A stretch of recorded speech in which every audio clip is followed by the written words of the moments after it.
Innal hamdalillah nahmaduhu wa nasta'inuhu wa nastaghfiruh wa na'udzu billahi min shururi anfusina wa min sayyiati a'malina. May yahdihillahu fala mudilla lahu wa may yudlilhu fala hadiya lahu. Asyhadu an la ilaha illallah wahdahu la syarika lahu wa asyhadu anna Muhammadan abduhu wa rasuluh man la nabiyya ba'dahu. Allahumma salli wa sallim wa barik ala sayyidina Muhammad wa ala alihi wa ashabihi wa man tabi'ahu ila yaumil qiyamah. Qala ta'ala fi kitabihil aziz, ya ayyuhalladzina amanu taqullaha haqqa tuqatih wa la tamutunna illa wa antum muslimun. Fa ya ibadallah, usikum wa nafsi bitaqwallah faqad fazal muttaqun. Hadirin sidang Jumat rahimakumullah, menjelang Ramadan di bulan Sya'ban ini, alhamdulillah, di bulan yang berkah ini Allah beri kita izin dan ridwanya ikut sholat Jumat. Semoga ini menjadi pertanda takwa kita, usaha maksimal kita, bahwa kita memang ingin sekali menjadi orang yang bertakwa kepada Allah Subhanahu wa Ta'ala. Hari ini Al-Faqir mengajak kita mendengarkan cerita tentang Rasulullah SAW yang sangat terkenal di kalangan kita. Suatu hari Nabi Muhammad SAW mau berangkat ke masjid. Perjalanan dia diludahi orang. Yang meludahi dicatat oleh sejarah orang Yahudi. Sejarah mencatat saat Nabi diludahi dia tidak marah. Udah itu peristiwa itu berulang. Hari pertama Nabi diludahi, Nabi nggak marah, Nabi langsung ke masjid sembahyang. Hari kedua, hari ketiga diludahi. Dan 3 hari itu Nabi nggak marah. Saya mengajak kita membayangkan, nggak usahlah bercita-cita terjadi. Membayangkan aja, kira-kira kebayang nggak di kepala kita kalau kita diludahi orang nggak marah? Bayang nggak di kepala kita atau dalam mimpi? Kira-kira kalau diludahi orang kita dalam mimpi, marah nggak kita? Dan hebatnya Nabi Muhammad SAW, hari keempat, ini cerita ini saya kita dengar udah lama lagi, pertama kali dengar. Hari keempat yang diludahi sakit. Saat yang diludahi sakit, Nabilah orang pertama yang menjenguknya. Menjenguknya, bawa obat, bawa makanan yang disukai sama yang diludahi. Ini cuplikan cerita sering diceritakan oleh guru TPA, guru SD, ya kan? Adik-adik TPA itu iya hebat karena mereka udah dengar cerita ini. Cuma yang jadi PR ketika Allah berfirman, laqad kana lakum fi Rasulillahi uswatun hasanah. Sungguh dalam diri Rasulullah SAW adalah teladan yang baik. Saat saya belajar di Mekah, guru saya bilang, yang paling sulit dicapai oleh kita sebagai umat Rasulullah SAW dalam hal meneladani Rasulullah SAW adalah akhlak Rasulullah SAW. Bayangkan, tadi itu kan cuplikan akhlak, Pak. Diludahi gak marah, itu akhlak Rasulullah SAW. Udah diludahi gak marah, ketika diludahi sakit, dijenguk, dikasih hadiah oleh Rasulullah SAW. Lihatlah kita umat Islam ini sekarang, Nggak usah lihat jauh-jauh diri kita masing-masing. Rumah kita, di mana sekarang akhlak itu berada? Masih ada atau udah kita biarkan aja? Karena udah modern kali di dunia ini. Dulu waktu aku kecil di Medan, kalau aku lewat di depan orang tua, enggak menundukkan tangan kanan sebelah.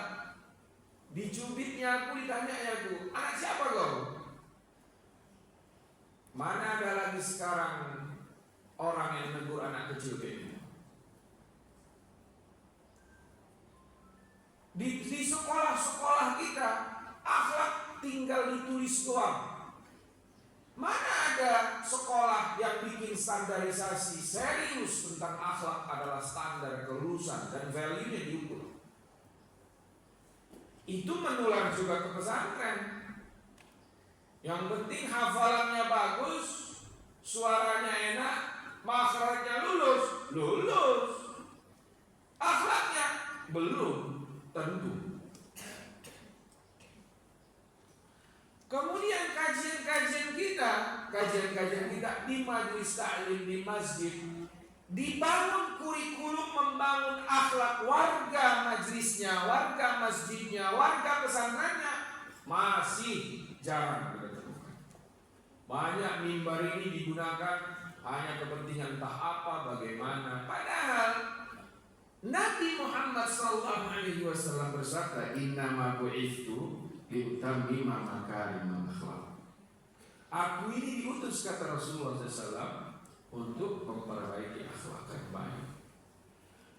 Apalagi kita orang Indonesia, nenek moyang kita ini dikenal akhlaknya bagus oleh seluruh bangsa di dunia, bahkan sampai hari ini.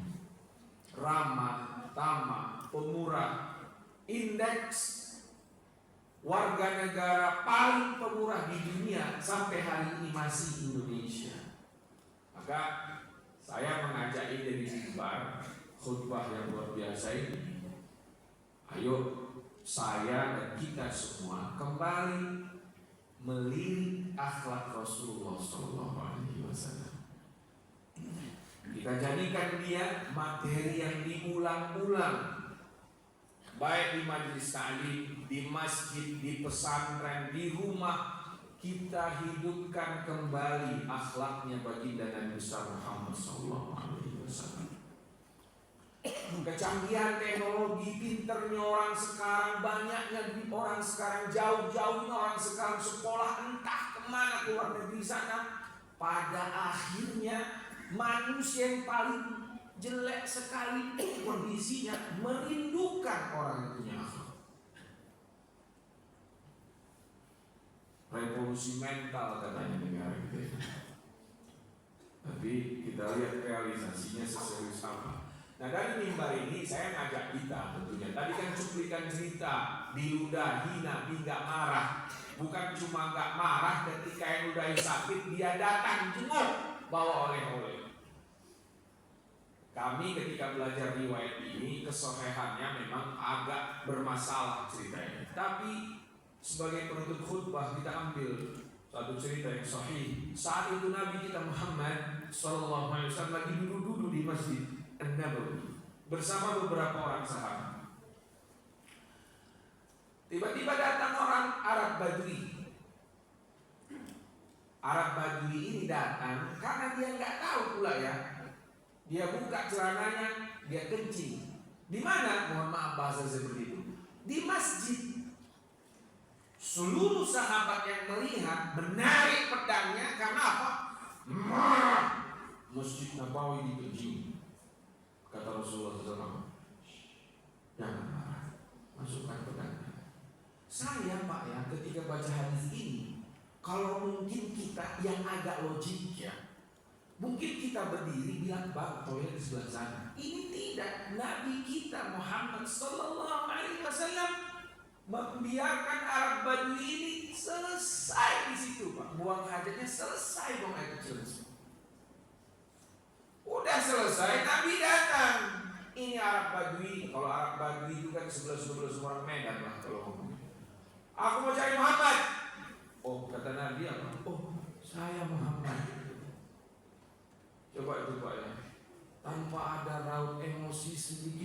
Nabi bilang aku Muhammad.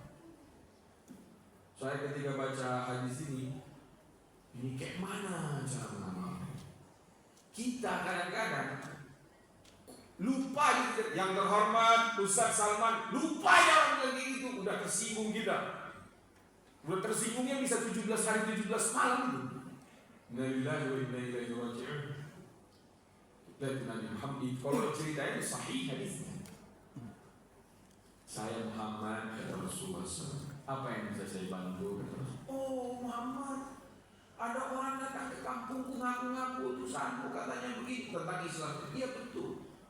Saking girangnya ini Arab Badui, dia masuk Islam dan dia berdoa agar dia masuk surga bersama Rasulullah SAW.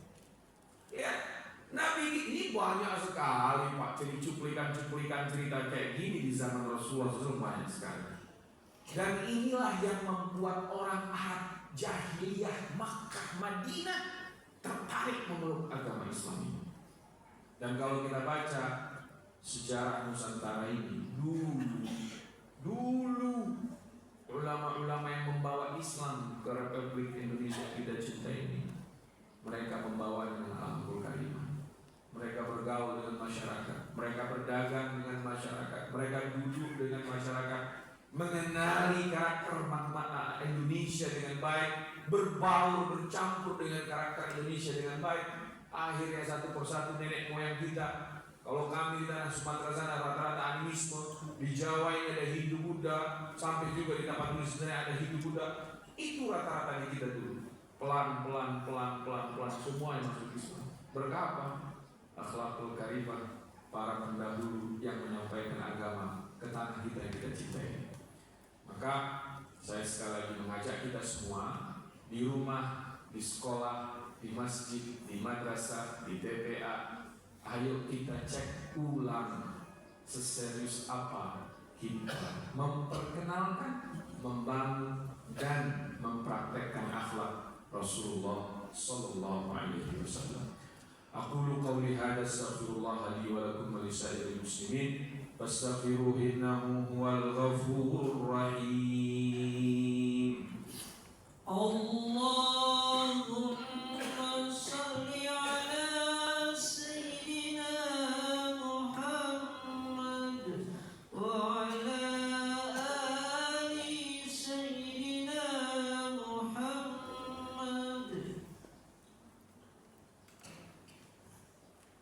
Bismillahirrahmanirrahim. Alhamdulillahi rabbil alamin wassalatu wassalamu ala asyrafil mursalin sayyidina Muhammadin wa ala alihi wa sahbihi ajma'in.